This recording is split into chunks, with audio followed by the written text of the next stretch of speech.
He ruled the world's greatest empire, yet his most powerful words were whispered to himself, never meant for the world.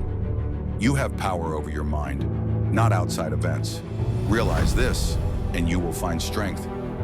This is the untold story of Marcus Aurelius, the warrior philosopher whose hidden diary became scripture for emperors, CEOs, and soldiers, and whose legacy holds a secret history Rome tried to bury.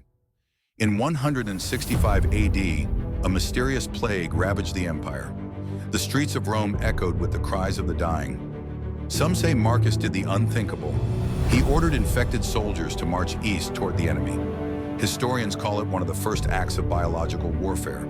Was it a war crime or a stoic gamble to save millions? Marcus never spoke of it, but in his journal he wrote, "The object of life is not to be on the side of the majority, but to escape finding oneself in the ranks of the insane." Centuries later, one haunting quote would leave historians wondering, how cruel to forbid men to dream what they want. His silence, some say, was his confession. But Marcus's greatest tragedy wasn't the plague, it was his son, Commodus, the boy who played gladiator while Rome crumbled. Why would a philosopher king choose such an heir?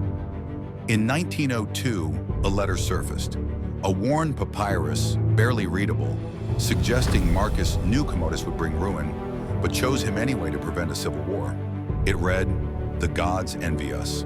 They envy us because we're mortal, because every moment might be our last." A warning, a prophecy, or the musings of a man who had already accepted fate? Marcus died in 180 AD, but his word never did. In the trenches of Ukraine, soldiers carry his book. In Silicon Valley, tech leaders read his quotes before product launches. Why? Because in the chaos of life, one man's quiet reflections have become a compass for the modern soul. The best revenge is to be unlike him who performed the injury. Was Marcus a hero, a hypocrite, or something far more human? His final whisper wasn't to Rome, but to himself. Waste no more time arguing what a good man should be. Be one. His story, his words, still echo today. How will you use them?